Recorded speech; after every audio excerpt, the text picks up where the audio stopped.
Conhecer a história de Jacó é conhecer a história de Israel. A vida de Jacó é um marco decisivo na jornada do povo de Deus. Não tem como falar de fé, Bíblia, Israel, sem conhecer a caminhada desse homem que carregou uma promessa desde o ventre de sua mãe. Jacó, uma figura que atravessou as páginas antigas da Bíblia com sua jornada de transformação. Ele personifica a luta humana entre a fragilidade e a força, entre a astúcia e a redenção. Sua história é uma tapeçaria de intrigas, desafios, conexões divinas que ecoam ao longo dos séculos. Antes de falarmos de Jacó, vamos regressar alguns séculos atrás.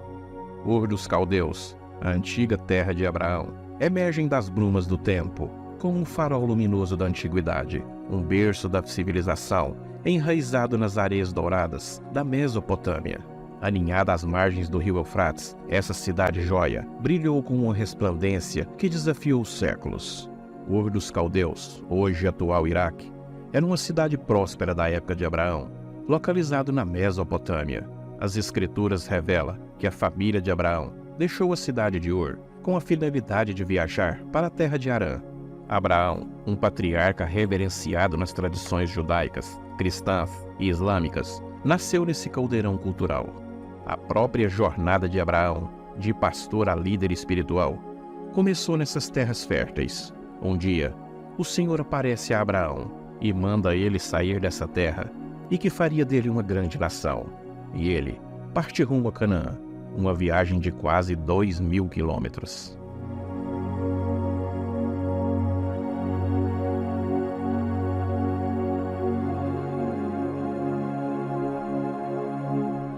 Anos se passaram. No capítulo 18 de Gênesis, 3 visitantes, que muitos interpretam como anjos, aparecem a Abraão, enquanto ele está descansando na entrada da sua tenda. Abraão os recebe com hospitalidade e oferece-lhes comida e água. Durante a visita, Deus revela a Abraão que Sara, sua esposa, finalmente terá um filho. O nascimento de Isaque é um testemunho da fidelidade de Deus em cumprir suas promessas, apesar das circunstâncias aparentemente impossíveis. Isaque se torna um filho muito amado por Abraão e Sara e desempenha um papel crucial na história e na continuação da linhagem que eventualmente levará o povo de Israel. Isaque se torna um homem justo e temente a Deus. Quando chegou o momento de encontrar uma esposa, seu pai Abraão enviou seu servo mais antigo para procurar uma esposa entre seus parentes em Harã. O servo de Abraão fez um juramento a ele de que encontraria uma esposa para Isaque entre os parentes de Abraão e não permitiria que Isaque se casasse com uma mulher cananita. O servo partiu em uma jornada para Harã, levando consigo presentes valiosos e 10 camelos carregados. Quando ele chegou a uma cidade em Harã, ele parou junto a um poço e fez uma oração ao Senhor, pedindo que ele guiasse o servo na escolha da esposa certa para Isaque. Ele pediu que a mulher que oferecesse água ao servo e a seus camelos fosse a escolhida. Nesse momento, Rebeca aparece no poço. Assim, Rebeca se despediu de sua família e partiu com o servo em direção à terra de Canaã, onde Isaque estava vivendo. Quando Isaque viu Rebeca pela primeira vez, ele a recebeu como esposa. Eles se casaram e, através dessa união, Deus abençoou Isaque e Rebeca com filhos, incluindo Esaú e Jacó. Jacó era o filho de Isaque e Rebeca e neto de Abraão e Sara. Desde seu nascimento, houve uma profecia de que ele seria o filho mais novo a prevalecer sobre o mais velho. Deus revela a Rebeca que do seu ventre nasceria 2 nações, e uma seria contra a outra. Esaú era o primogênito e, portanto, teria direito à bênção da primogenitura. O primeiro a nascer foi Esaú. Jacó veio depois agarrado ao calcanhar do seu irmão. Daí a origem de seu nome, que em hebraico significa aquele que segura o calcanhar. Por ser o primogênito, Esaú estava destinado a ter maior poder e privilégio. Mas Jacó conseguiu enganar o pai Isaque e receber as bênçãos prometidas ao irmão, que ficou furioso. Para fugir desse conflito familiar, ele então viaja para longe e passa a trabalhar para seu tio Labão. e ali ele se apaixona pela prima Raquel, filha de Labão, e pede sua mão em casamento. Labão até concede a mão da filha, mas Jacó teria que trabalhar por 7 anos antes de se casar. Passado o tempo combinado, Labão entrega Lia, a filha mais velha, como esposa. Então Jacó precisou esperar mais 7 anos para desposar Raquel.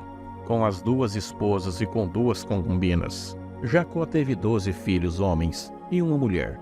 São eles Ruben, Simeão, Levi, Judá, Dan, Naftali, Gade, Asser, Issacar, Zebulon, José e Benjamim.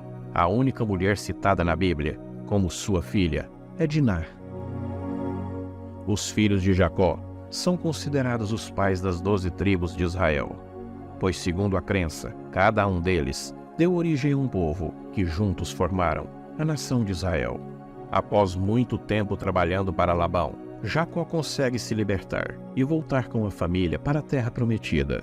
Isso com a ajuda de Deus.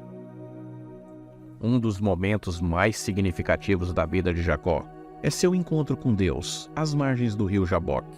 Nesse encontro notável, Jacó luta com o ser divino durante uma noite inteira. Essa luta representa um confronto espiritual e uma transformação profunda na vida de Jacó. Ele recebe um novo nome, Israel, que simboliza sua luta com Deus e sua vitória espiritual. Esse evento marca uma mudança fundamental na vida de Jacó, tornando-o mais humilde e consciente da presença divina. Após anos de separação, Jacó decide retornar à sua terra natal e reconciliar com seu irmão Esaú.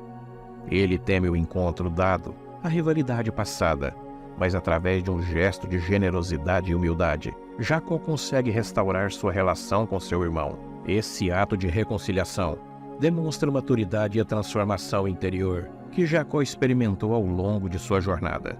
Logo depois do ocorrido no riacho de Jaboque, Jacó conseguiu encontrar-se com Esaú. Apesar do clima tenso que antecedeu aquele momento, o encontro dos 2 irmãos foi de grande ternura. Na história de Jacó, houve momentos emocionantes na vida desse grande homem de Deus. A história de Jacó é uma narrativa emocionante repleta de lições sobre família, superação e fé. Gênesis no capítulo 37 até o 50, vamos explorar alguns dos principais eventos dessa história. José era o filho favorito de Jacó, fruto do amor entre Jacó e sua esposa Raquel. Isso causou ciúmes e rivalidade entre José e seus irmãos mais velhos, pois Jacó demonstrava abertamente o seu carinho por José, inclusive presenteando com uma túnica colorida. Essa preferência gerou ressentimentos e levou os irmãos de José a conspirarem contra ele. Os irmãos de José, alimentados pelo ciúme e o ódio, decidiram traí-lo. Eles o venderam como escravo para um grupo de mercadores que o levaram para o Egito. Lá, José foi vendido para Potifar, um oficial do faraó. Embora tenha enfrentado dificuldades, José mostrou habilidades excepcionais em seu trabalho e ganhou a confiança de Potifar, mas também teve que lidar com a tentação e a injustiça. A trajetória de José no Egito tomou um rumo surpreendente quando ele foi preso injustamente após resistir à sedução da esposa de Potifar. Enquanto estava preso, José interpretou sonhos de outros prisioneiros, incluindo os do copeiro-chefe e o do padeiro-chefe do faraó. Sua habilidade de interpretação se mostrou verdadeira quando suas interpretações se concretizaram. Anos depois, o faraó teve um sonho perturbador e o copeiro-chefe lembrou-se de José. José foi chamado para interpretar o sonho do faraó, provendo 7 anos de fartura, seguidos por 7 anos de fome. Impressionado com a sabedoria de José, o faraó nomeou como governador do Egito, dando-lhe autoridade para administrar o armazenamento de alimentos durante os anos de abundância. Quando a fome atingiu a terra de Canaã, os irmãos de José foram ao Egito em busca de alimentos. Eles não reconheceram José, mas ele os reconheceu. José os testou para ver se eles haviam mudado e, eventualmente, revelou sua verdadeira identidade, resultando em um emocionante reencontro com seu pai Jacó. José e seus irmãos experimentaram um processo de reconciliação emocional e muito perdão. José mostrou compaixão e generosidade, acolhendo a sua família no Egito e provendo-lhes de sustento durante todo o período de fome. Essa história é um poderoso exemplo de como o perdão e a reconciliação podem transformar relacionamentos e restaurar laços familiares que foram totalmente quebrados. A Bíblia relata que Jacó viveu até uma idade avançada e testemunhou a bênção de Deus em sua vida e na vida de sua descendência. Antes de sua morte, Jacó abençoa seus filhos individualmente, profetizando sobre o que aconteceria com cada um das tribos de Israel no futuro. Jacó é finalmente reunido com seu filho José, que havia sido dado como morto, e passa seus últimos dias rodeado por sua família. Jacó descansou em paz e foi sepultado na caverna de Macpela, em Hebrom, ao lado de seus pais Isaque e Rebeca, e seus avós, Abraão e Sara.